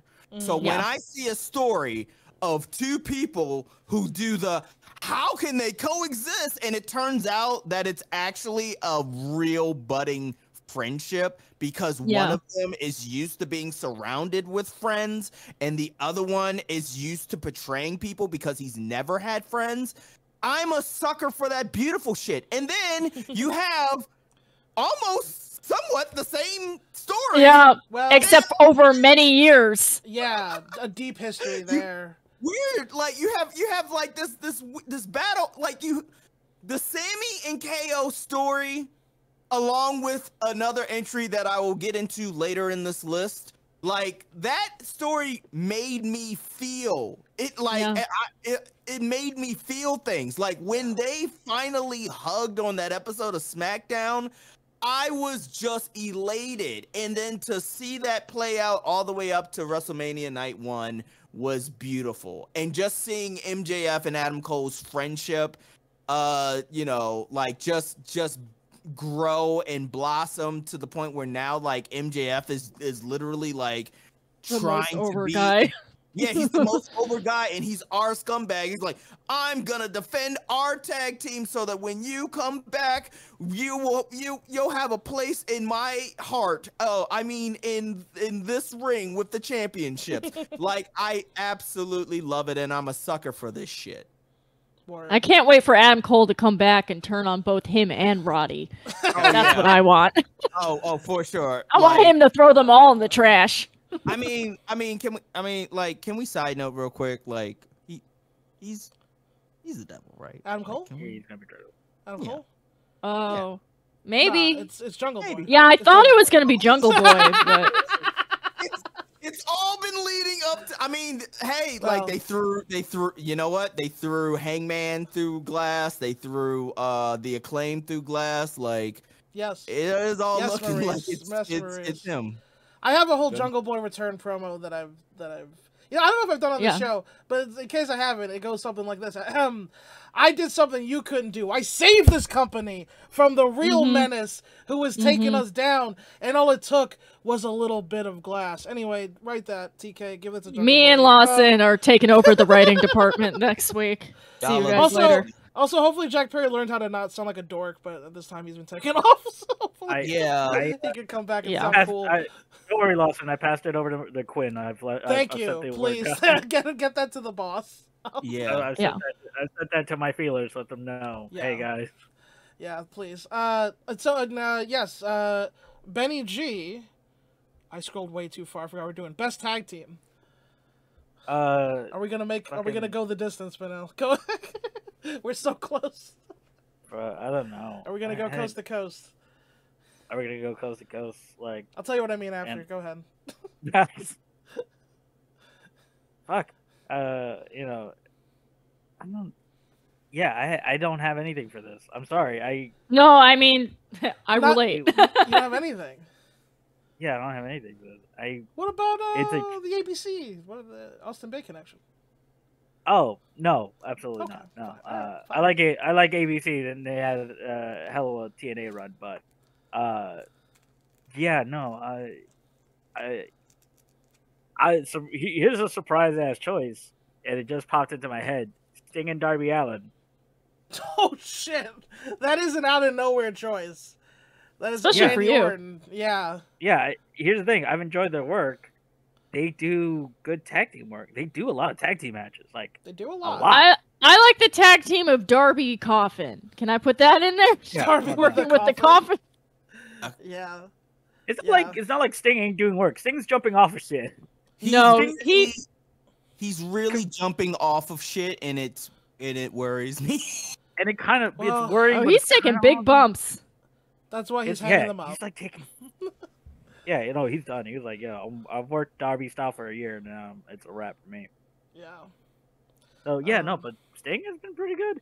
Like, it was that thing where he was supposed to take another thing, and he was like, nah, I'm not doing that. Yeah. Pull me in. It's over, brother. Moving on to the next category. Just kidding, before we do that, yeah, take that, FTR. You didn't get us! Not us! Yeah. You got what's 0 for 4, FTR. Fire the revolver, man! It was supposed to be your year, but you didn't get this podcast. Yeah. 0 out of 4, baby. Get fucked. Anyway, I'm not gonna say flips, just kicks, no character. Only one person can have this haircut, Cash, and it's me. I'm not gonna say shit. I can't say shit. It's funny because I actually liked them this year, but I did think I resolved to not put them on. They were fine, yeah. Because the thing was, I think they were fine, but they're good wrestlers. They should have been better. None of us will argue that they aren't good wrestlers. They are good wrestlers, and that's all I'm gonna say. And I think they should have. They like this was supposed to be their 10 out of 10 year, and we got like a 7 out of 10. I'm like, that's not good enough, FTR. Astronauts. Yeah. Not good. Remember a few years back when Bullet Club was fine? Yes. Well, guess what? FTR is fine. Mm-hmm. They had the 2 really good matches with Jay and Juice. Yeah, they did. Those were really good.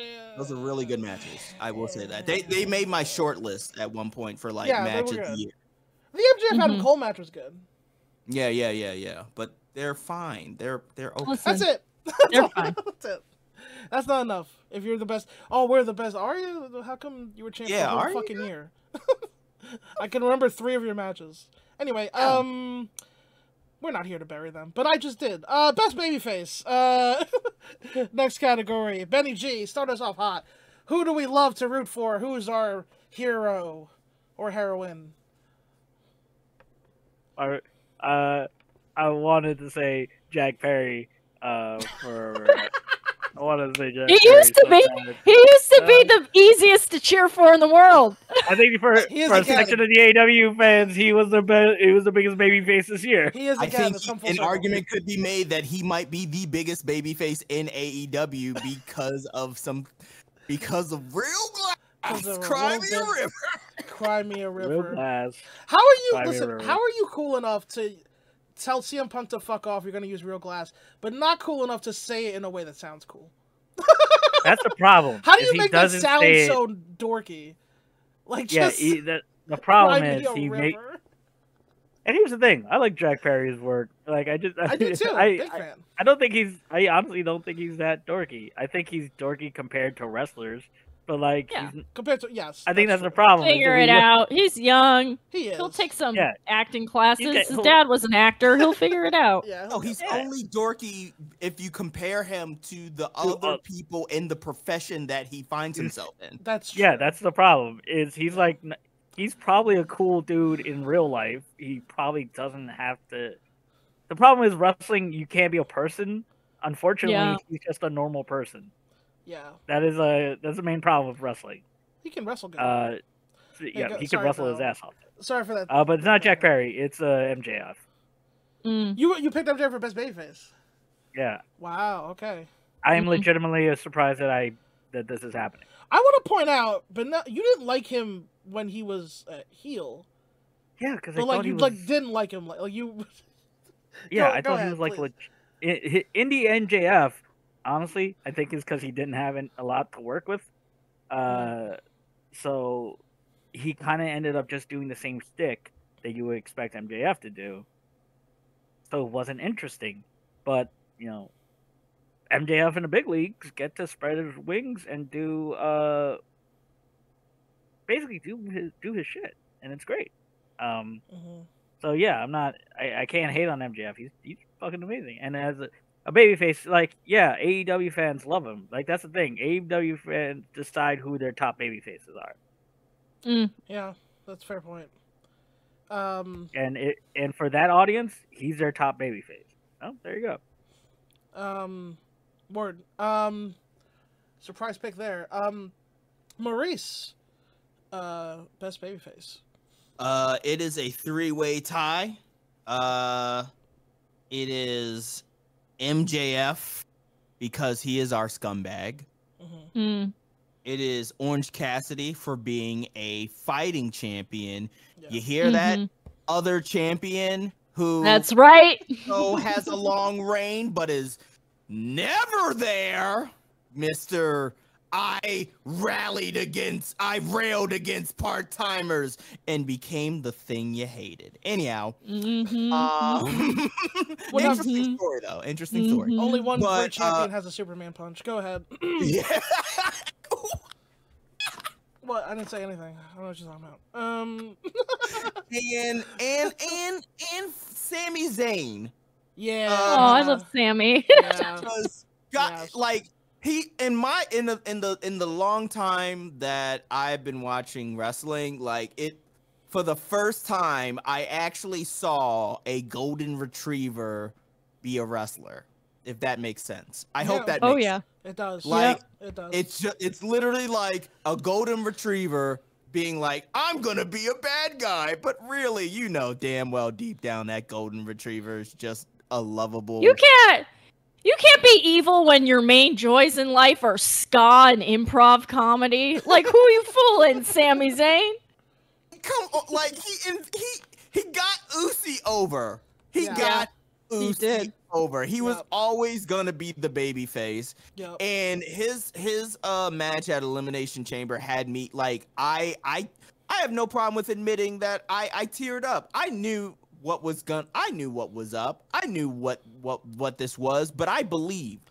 I believed so damn living hard. And dying with every near fall. Yes, because he just would not give up in front of his family in fucking Canada. He would not give up, and he got his friend back. Like I said it before. I'm a sucker when it comes to story, and he had the best babyface story. But hey, like I said, it's a 3-way tie. So there you go. That's from me, Maurice Licorish, aka Kid Licorish. I should have said that. But I wanted to do a weird thing. Katie Rose, best babyface. I agree with everyone's takes so far, but I'm gonna throw a name in the mix. Mayu from Stardom. Mayu Iwatani. Yes. The icon. She is the most babyest baby face of all time. Yeah. Whenever someone beats her up, I'm mad, even if I like them. She cries. You just want her to win. Yeah. She's been at it forever. Like, I don't know, man. She's impossible not to root for. Agreed. You just love her. The match she had with Mercedes Moné, where we're trying to win that IWGP Women's title. Yeah, that's a great choice for sure. I picked runner-up Eddie Kingston. I don't even think of him as a babyface because he's so chaotic, but it's true. He is one. Every time, and you know I love Eddie. I'm obsessed with him. Every time this man shambles his broken body down to that ring and brings down those straps, and he fucking tells Claudio to get in here quicker because he can't fucking wait to get at him, or running out in an Iron Workers Union t-shirt. Yeah. And high vis, popping his Lexapro so he can get up another day to fight. Yup.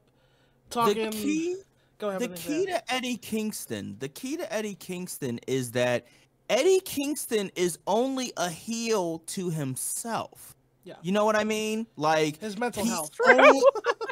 Yes. He's the only and finally this year he didn't self-sabotage and he actually got some championship around his waist, which is great, and that's a great story that was told. Yeah. But he is one of the ultimate baby faces. You know what I mean? So that's a good shout. That's a great shout. I was sure he was gonna lose to Claudio in New York. Just because I'm like, that's Eddie's story. He fucking loses. That's what he does. And he beat Claudio finally. And I mean, as far as moments this year, I didn't tear up at that one, but I was feeling a lot of things watching that match. And the man makes me feel. The only other person I have ahead of him is my new favorite wrestler, Mark Briscoe. Obviously, circumstances as they are of the tragedy in January. But that notwithstanding, because I don't want to just be like, oh, we love Mark because his brother's dead. Mark Briscoe, on his own merit, is a fantastic babyface wrestler. He is, his selling, his facials, I mean, he's got a weird fucking face, but you know what I mean? Like the way he emotes, the way he works from underneath, and the fact that he's gone winless in this tournament so far. I think there's big babyface plans for him in the next couple of years in this company, and I can't fucking wait. I'm so hyped for when. Yes, Maurice. Yeah. Oh, I'm sorry. I didn't mean to interrupt you, but could I ask a question? Sure. Was the FTR Briscoe matches this year? No, it was last year. That was last year. Yeah, we couldn't deny them last year. We couldn't deny them last year. It was too. That series was too goated. We couldn't ignore them. But everything ran together so much that I wasn't sure when they took place. The last one was the only last December. A reason why I left them off my list. Yeah. So, that was last December. Was the last one, the dog collar one. And then the accident with Jay was in January. So that's right. So this is a full year of Mark Briscoe as a singles wrestler, and I think he's been great and he's beloved. And we have to speed this up because I'm running late for something. But okay, so let's just give one shout for everything. We won't give full lists. For sure. It's all good. So best heel. I did put 3. I just said I want to speed this up, but I have a long-winded thing about this. Don Callis, Christian Cage.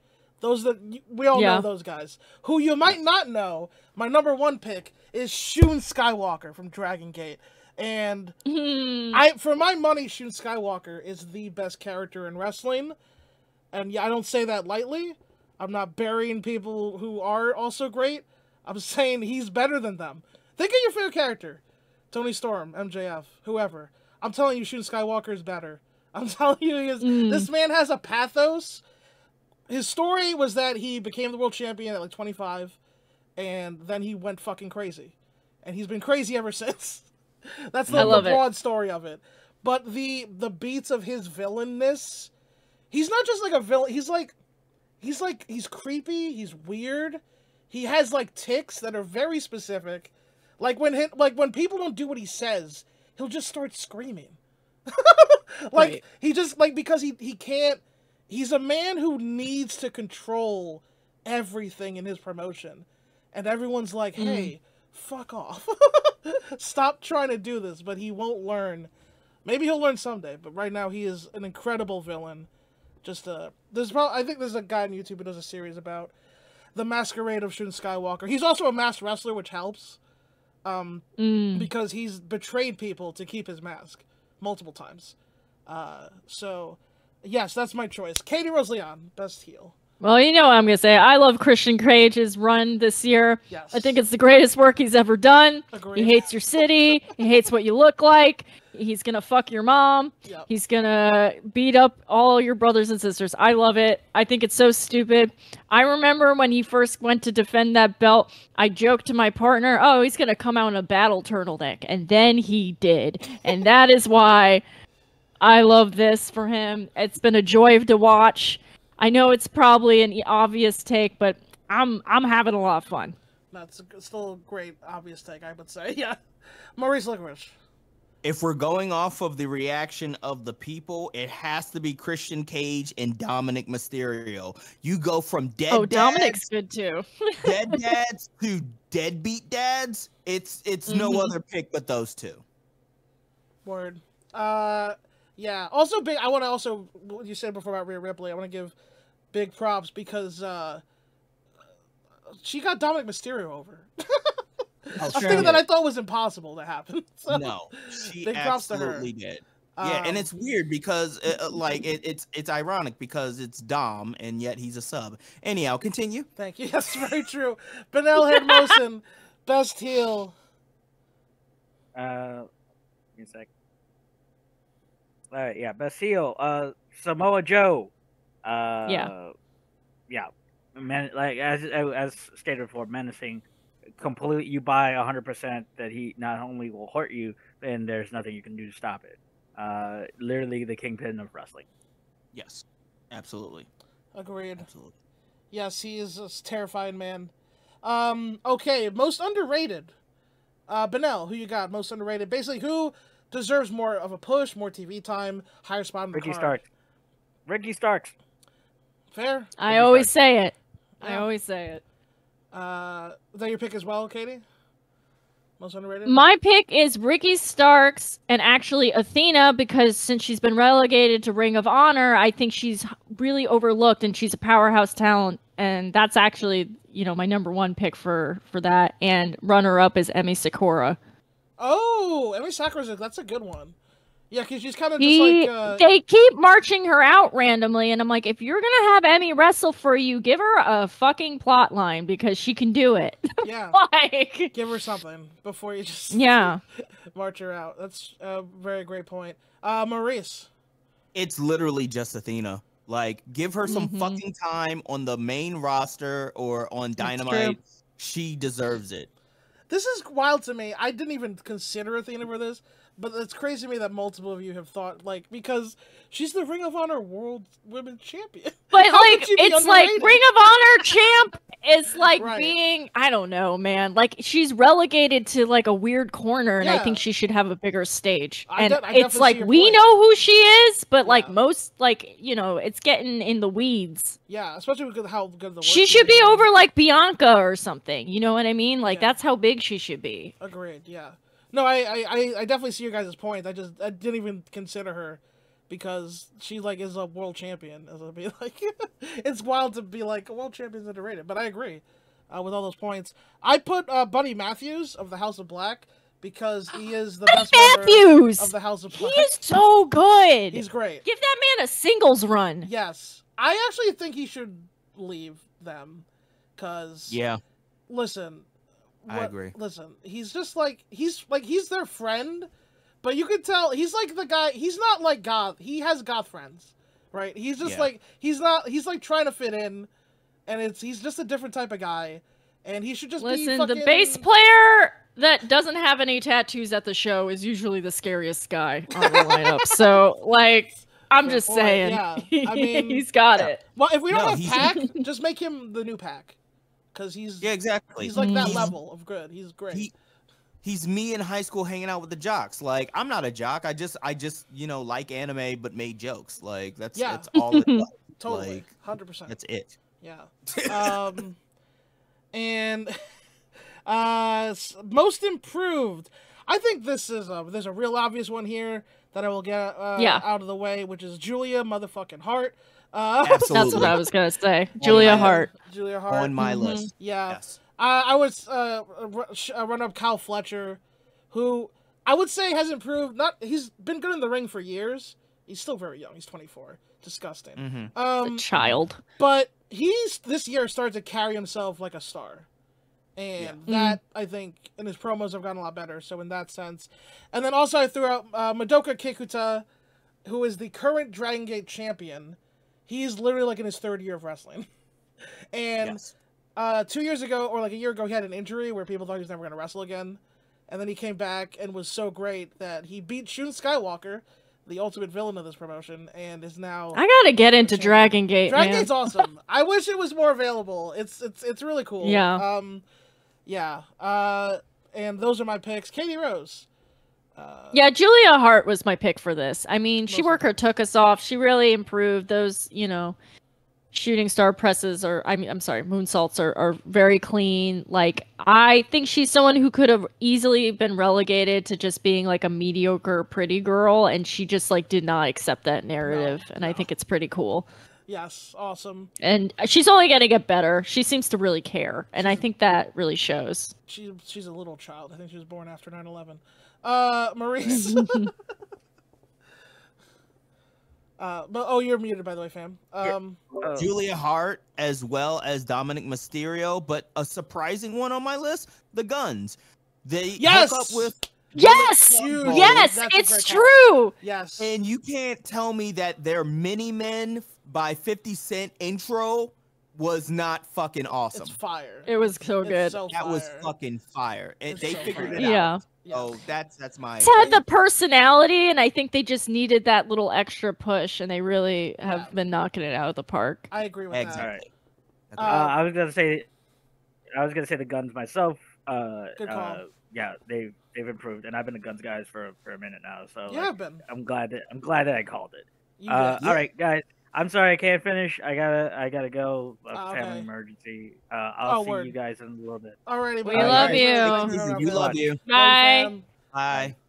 And there were three. To add to the Guns thing, I will say that I have always liked Austin Gunn, but I always thought Colton was a little stiff, and he has improved a lot. He's improved. So yeah, good call there.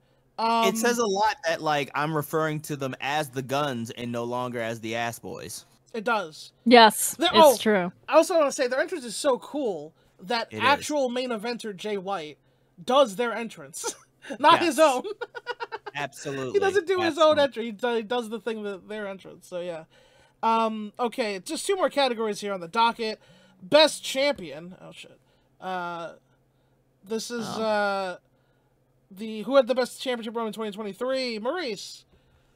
Oh, obviously, it's literally a tie between Gunther and Orange Cassidy because as I'm saying on this fucking podcast, guess what? When you show up and show out, it turns out that it matters to the belt and that the people actually care. You hear that, Rome? I mean, some people out there. Yeah, Seth Rollins. Yeah. Oh wait, no, is that not who you? It's not who you. Oh, sorry.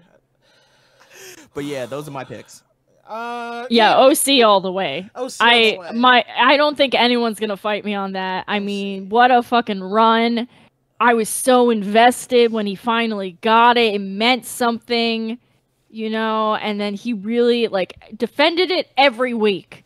Yeah. I mean, that's professional wrestling, baby. That's what I want. I completely agree with OC and Gunther. Shoutouts to Athena and Will Ospreay for the international title on Will Ospreay's side. Feud of the year. I probably should have done this one earlier. But can I do this? I wish Benel was here for this. But yeah, can I start? Yeah, sure. Feud of the year is CM Punk versus everyone. Yes. I know it's technically shoot. But tell me I'm wrong. Tell me what has made a bigger problem in wrestling than that. It's been CM Punk over and over again. They had to rearrange shows around him. They created a whole event for him. Yeah. CM Punk was the feud of the year between myself and wrestling at large. And wrestling. Yeah. You know what that calls for, right? Folks, where's the lie? So true, Bobby Fish. It's funny. Remember Bobby Fish was tweeting at CM Punk for his shitty roundhouse kicks or whatever? Oh, and yeah. Then, yep. And now we're here. Yeah. So, Maurice, feud of the year. I have to give it to, the funny thing is, like, I had 2 of them, but, like, that was because I was like, does CM Punk versus AEW count? Sure. I mean, it probably doesn't, but it's all I can think about. Yeah, no, that absolutely makes sense. Yeah. But I had Sami Zayn versus Bloodline, and I had Swerve versus Hangman because again, yes, I cannot emphasize this more than what it actually is. The man cut a promo to a baby. And then the father of that baby drank that man's blood. Yes. Yep. Yeah. As a retaliatory action. Pro wrestling is better than the things you like. I drink your blood. Listen, I love a home invasion angle. I wish they would do more of it on the show. I loved when Air Fox and Swerve home invaded Nick Wayne. Yeah. That was great. Good times. That was fun. You know, I know we don't have time, but I always feel like the aftermath of that was just really weird. Of just like they got Darby being like, you know what, Air Fox, you'll always be my friend. Come here, I forgive you. And Buddy Wayne was being like, dude, he disrespected my dad. Yeah. They got owned because something happened with Air Fox going to Wembley. I know. But it was weird. It was weird. It was weird. They tried to pivot. But to be fair, I never bought AR Fox as a heel for a second. He always looked like Swerve Strickland's here and his friend who he dressed up. Like, it's just like... I think it had potential, but it had potential. I'll put it that way. I think Yeah.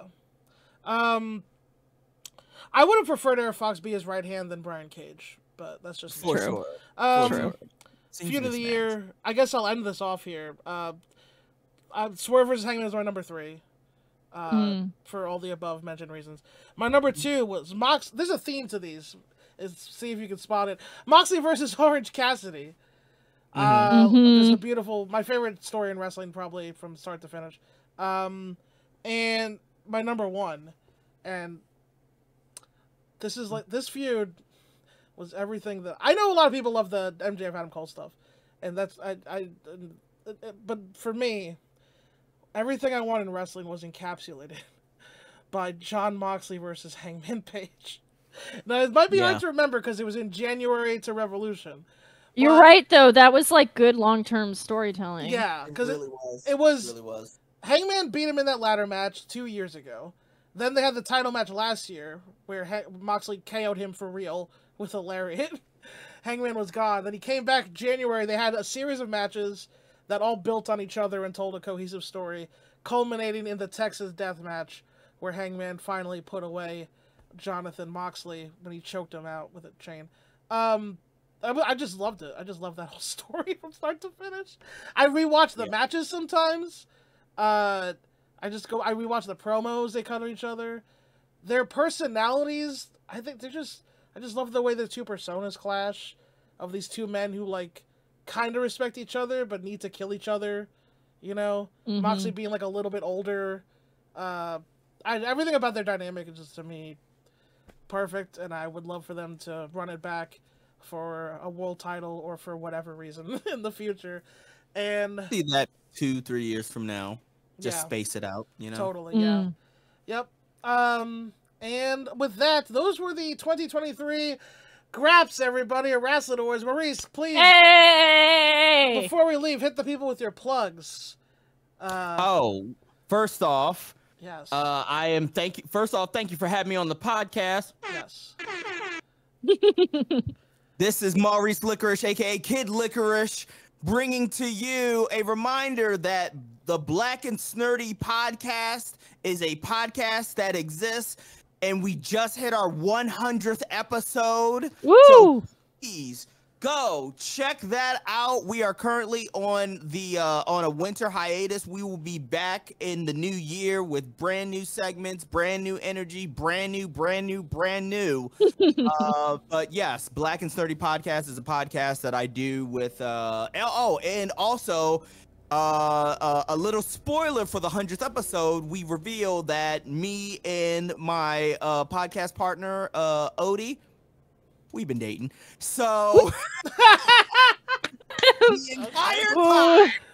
Long-term reveal. What a long-term reveal. You think that a 100 episode can't be special? Yep. Turns out we're actually in a relationship other than just for business. But no, like, actually go check it out. Black and Sturdy Podcast. I'm so proud of the work that me and WOTY do over there. And we will be back with more episodes in the new year. Beautiful. Awesome. Oh, and also Licorish is legit on all the social media. Yes, absolutely. And if you want to support the podcast, you can. We have a Patreon, patreon.com/Happy Wrestling. Happy Wrestling. Yeah, you get bonus content from me and Katie. Also, a lot of wrestling AMVs that I have edited over the years of being a nerd. Yeah, you got to get that quality content from Lawson Leon. I got matches from all the eras: New Japan, AEW, WWE, whatever, Stardom, everywhere. So we got it all. Check it out. And with that, we got to go, everybody. But thanks Bye. for tuning in, and happy wrestling. Happy wrestling. See you next time.